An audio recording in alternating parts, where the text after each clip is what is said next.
Bien amigos, bienvenidos a Un Mundo de Economía. Hoy jueves en nuestra sección de Frontera, una economía viva. Lamentablemente no nos acompaña Darcy Ortiz, tiene unos compromisos personales que atender y no pudo estar aquí con nosotros. Sin embargo, como acostumbramos, pues Un Mundo de Economía está aquí acompañándoles al mediodía. Hoy vamos a continuar analizando los escenarios internacionales actuales de la crisis venezolana, porque efectivamente esta situación que vive el país y digamos la proyección que a nivel internacional la situación tiene y todo lo que ocurre a nivel internacional y el impacto que ello tiene dentro de Venezuela es muy dinámico y cambia a gran velocidad, de manera que de una semana para la otra ciertamente el ambiente es muy distinto.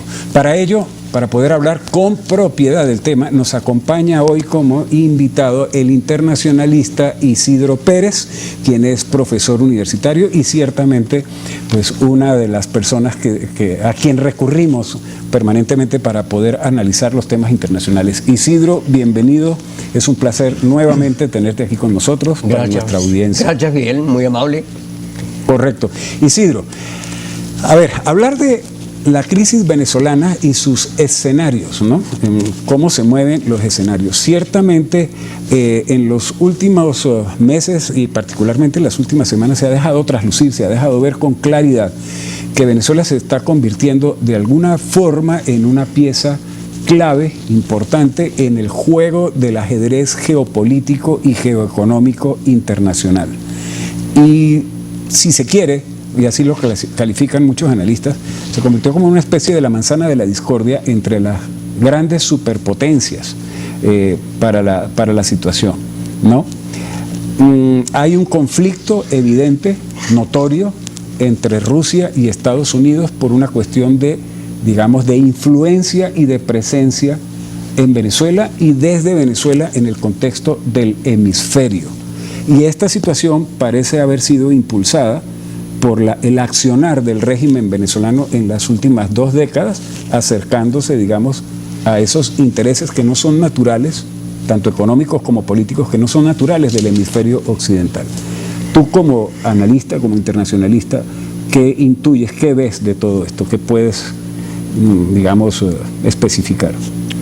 Bueno, tú has hecho una introducción excelente, extraordinaria de un tema que desde luego es agenda de la comunidad internacional, como tú muy bien lo acabas de decir.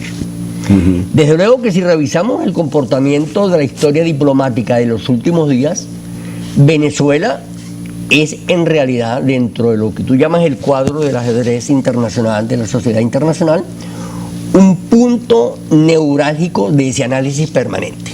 Eso es cierto. Cuando tú revisas, por ejemplo, la crisis centroamericana, Esquipulas, Contadora y toda esa serie de grupos que se hicieron efectivos en la crisis centroamericana, de los años 70-80, uno no consigue esa relevancia diplomática que hoy tiene Venezuela. Desde luego que Venezuela sí es cierto, lo que tú muy bien acabas de señalar, es un punto de preocupación de Europa, de América Latina, de China, de Rusia y de los Estados Unidos. Y del mundo árabe, el grupo del mundo árabe, por ejemplo. Hoy, por ejemplo, aparece, precisamente, una diplomática venezolana escribe un artículo interesantísimo en la prensa de la Arabia Saudita sobre lo que representa Venezuela en el contexto mundial y hace énfasis en el comportamiento de esa política venezolana en el mundo árabe. Un artículo bien importante, habría que revisar la prensa de la Arabia Saudita de hoy, ¿no? El artículo sale hoy en la prensa, lo reproduce creo que algunos periódicos norteamericanos y algunos periódicos asiáticos y algunos periódicos latinoamericanos, ¿no? De manera que sí se consigue en español. Sí se consigue en español, y si no, bueno, será la traducción respectiva. Bueno, pero hay un punto bien importante de ese análisis que tú haces como introducción a la entrevista, y es que surge el Grupo de Río en función de resolver, digamos, el problema de Venezuela en el ambiente latinoamericano. ¿El Grupo de Río o el de Lima? El Grupo de Lima. Lima, ajá. El Grupo de Lima. Estoy pensando en el Grupo de Río, que también jugó un papel protagónico en América Latina y en algunos momentos en el CARICOM y en el Centroamérica. El Grupo de Lima. Luego surge el Grupo IDEA, conformado por expresidentes iberoamericanos, que también, por supuesto, hacen una política exterior bien importante en lo que implica las negociaciones, y posteriormente el Grupo de Contacto de la Unión Europea. O sea, lo que tú muy bien decías, ¿no? América Latina, con dos grupos bien importantes, digamos, gubernamentales y no gubernamentales. El caso, por ejemplo, de IDEA, que se sale, digamos, un poco, no en importancia, sino en lo que implica la política exterior de los estados, y los expresidentes, por supuesto, que apoyan la gestión del Grupo de Lima, y algunas relaciones, digamos, bilaterales o multilaterales en función de resolver el problema venezolano. Entonces sí es cierto que es un problema, digamos, de la geoestrategia mundial. No, yo no hablaría, digamos, aquí del problema político, de geoestratégico desde el punto de vista político, porque el problema con Rusia no es político. Es económico. El problema con Rusia es eminentemente económico. De tu respuesta se intuye que sí hay un conflicto en consecuencia internacional en torno a Venezuela. ¿En qué estaría centrado rápidamente? ¿En qué factor, si se puede identificar uno al menos? Primero, en un factor que no sale de la agenda, es la seguridad hemisférica. ¿No? Venezuela hoy tiene elementos que conspiran, digamos. Se siente inseguridad en la región. En la región. Ahí se sienten en riesgo. Y un poco el artículo de la doctora Neumann está en función de eso. La influencia que tenemos aquí. La influencia que se puede tener de grupos, digamos, irregulares, que estarían, digamos, generando problemas a la seguridad hemisférica. Ese es el punto, digamos, fundamental de la discusión que se tiene hoy en el mundo. Excelente, gracias. Mira, amigos, tenemos que hacer un corte comercial y vamos a regresar para continuar hablando con Isidro Pérez sobre los escenarios internacionales actuales de la crisis venezolana. Ya venimos, no se retiren.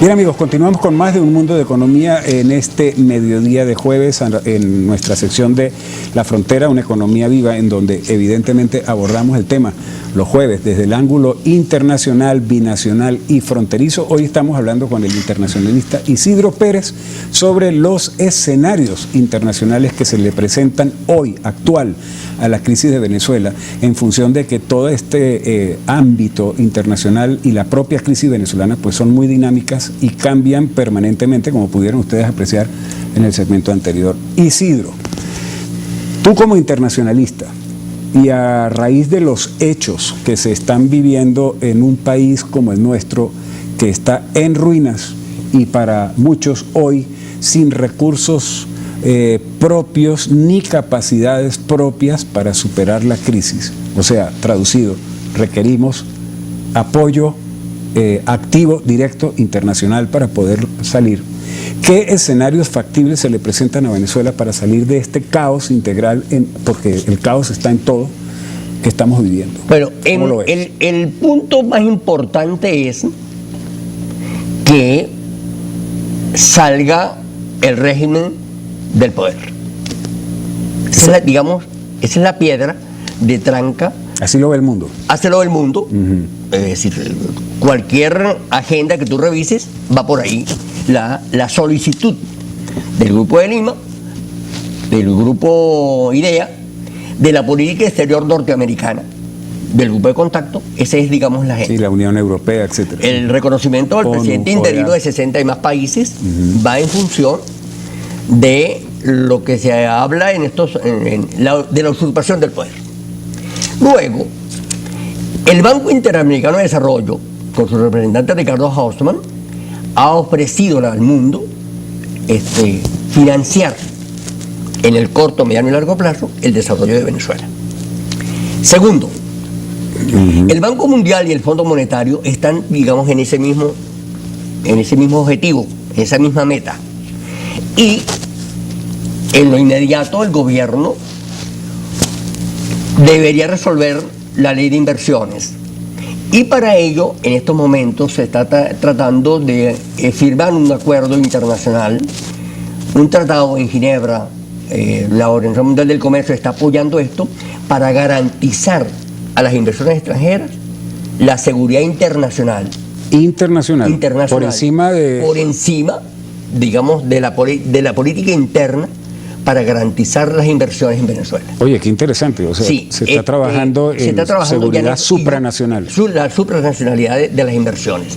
Y yo creo que eso está en la agenda, eso se debe resolver en los próximos días. Caramba. Bueno, entonces eso sería para Venezuela un gran apoyo. Eso cambia mucho las cosas. Muchísimo, muchísimo. Eso cambia muchísimo el panorama. Y desde el punto de vista latinoamericano, el grupo del Asia-Pacífico, Mercosur, la Comunidad Andina de Naciones, el SICA centroamericano y el CARICOM estarían también dispuestos a cooperar en todo lo que significan las relaciones multilaterales y bilaterales desde el punto de vista regional. Eso, digamos, en el entorno externo. Pero Venezuela tiene grandes fortalezas en cuanto a la condición petrolera, ¿no? Se recuperaría inmediatamente PDVSA, ¿no? Ahí, digamos, el plan país contempla cómo se va a hacer con PDVSA, que empresas privadas nacionales e internacionales pueden invertir y desarrollar la industria, y aguas arriba o aguas abajo el resto de empresas, las eléctricas, las de comunicación, las de infraestructura física, puertos, aeropuertos, carreteras, etc. Sí, que todo eso es fundamental. Todo eso es fundamental. Pero para eso, Fidel, se tiene una agenda de desarrollo en la cual el Plan País lo contempla, y organizaciones, Fedecámaras, Fedeindustria, Consecomercio, Fedeagro, están al contexto de todo lo que se puede hacer en el mediano y largo plazo. En el corto, mediano y largo plazo. Lo que justifica y lo que genera grandes expectativas para salir de la profunda crisis que tiene el país. Eso te iba a decir, tu respuesta es es optimista. Totalmente optimista. O sea, se ve adelante, optimista. Y así está pensando mucha gente, se ve adelante un futuro prometedor. Sí, como lo Ahora, Isidro, en los escenarios planteados, así como lo estás planteando, este escenario optimista, ¿cómo se puede interpretar esta acción que ha ocurrido recientemente y que tiene, digamos, trascendencia internacional, el hecho de que Venezuela esté considerando, la Asamblea Nacional de Venezuela, considerando reincorporar a Venezuela al Tratado Interamericano de Asistencia Recíproca, el TIAR, que es un tratado defensivo de orden bélico? ¿Cómo se maneja esa tarea? Y además es un aspecto, Fidel, que te agradezco que lo hayas incorporado, porque es muy importante. El TIAR recibe el nombre también del Tratado de Río, porque fue firmado en Río de Janeiro, hace unos cuantos años.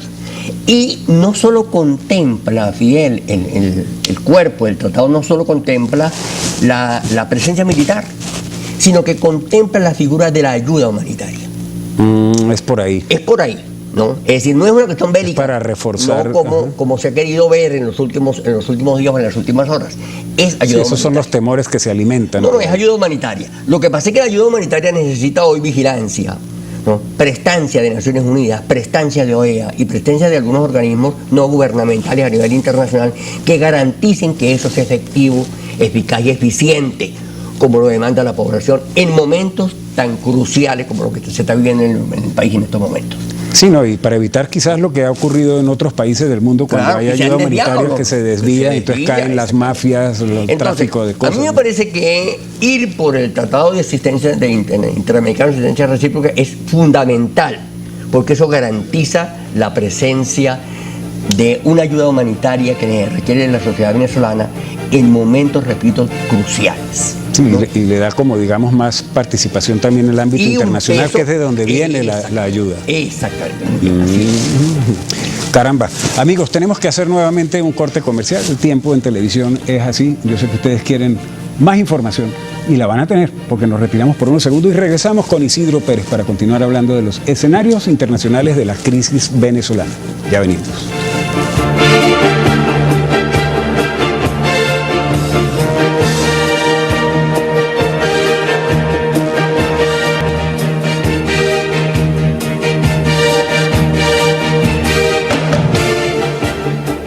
Bien, amigos, continuamos nuevamente con más de Un Mundo de Economía. Hoy jueves hablando sobre la frontera una economía viva, analizando el contexto de los escenarios internacionales de la crisis venezolana, y para ello está con nosotros Isidro Pérez, internacionalista. Con él estamos analizando la situación.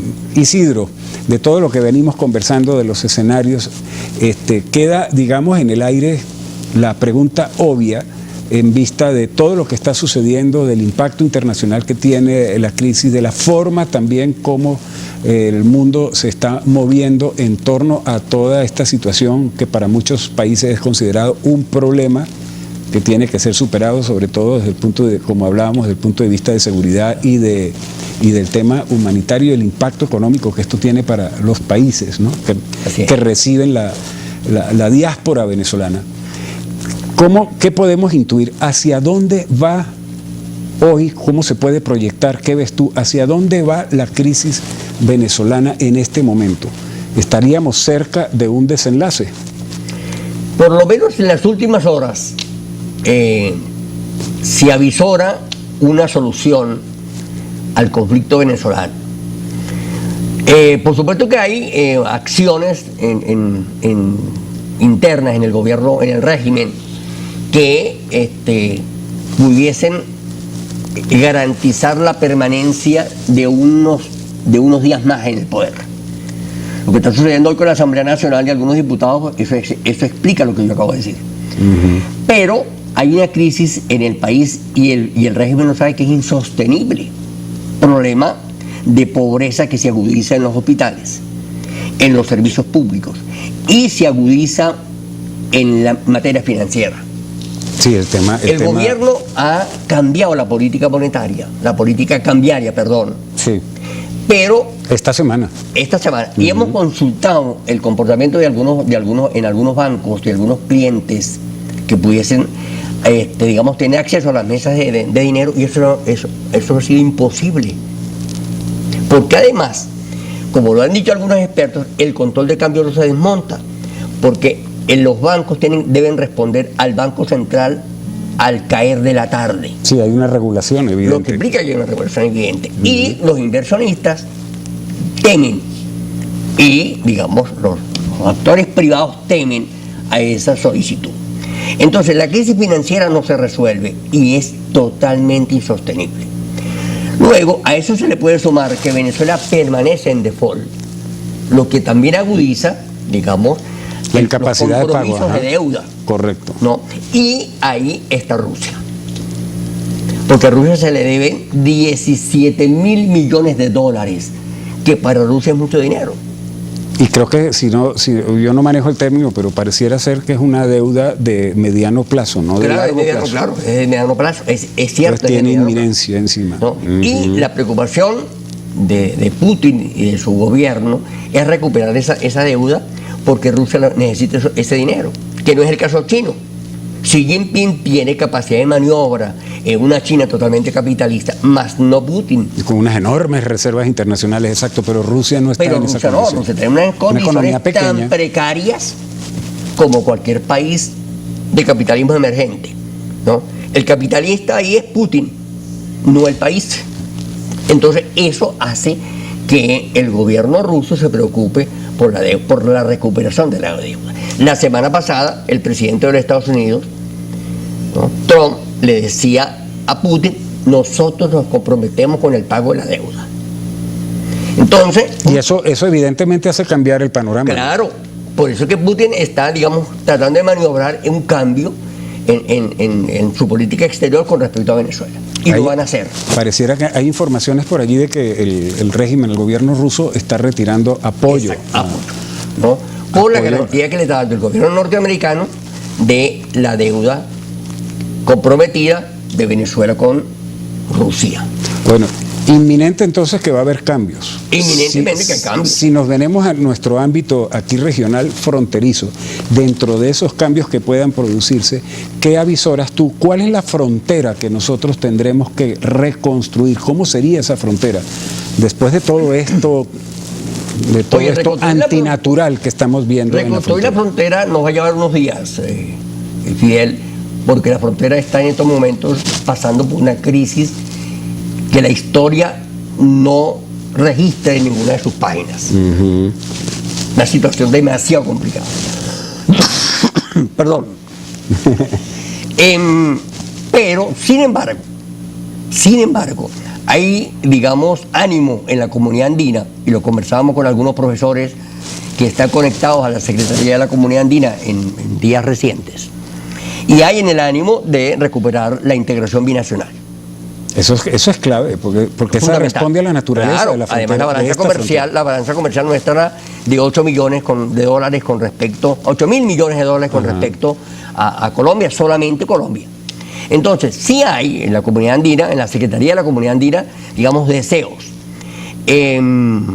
concretos, reales, de mejorar las relaciones binacionales. Y de reintegrarnos, porque estamos fuera. Inmediatamente con la comunidad andina, reintegrarnos en el Asia-Pacífico y mejorar las relaciones comerciales con el Mercosur, con el CARICOM y con la comunidad centroamericana, que es importantísima.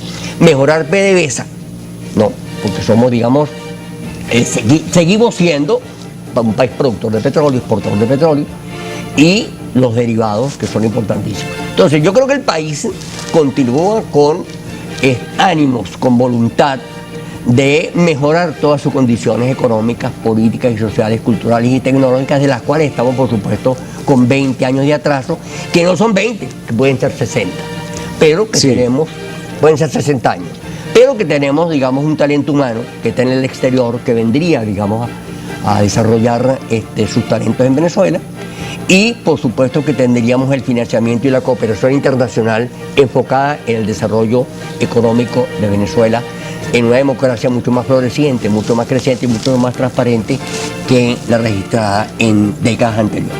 Excelente, Isidro. Muchas gracias por tu participación, por atender nuestra invitación. Yo sé que esta es mi casa y estoy agradecido por esta información. Y a ustedes, amigos, muchas gracias por habernos recibido. Esperamos haberles agregado, digamos, puntos claves de análisis para comprender y entender un poco mejor lo que se está viviendo.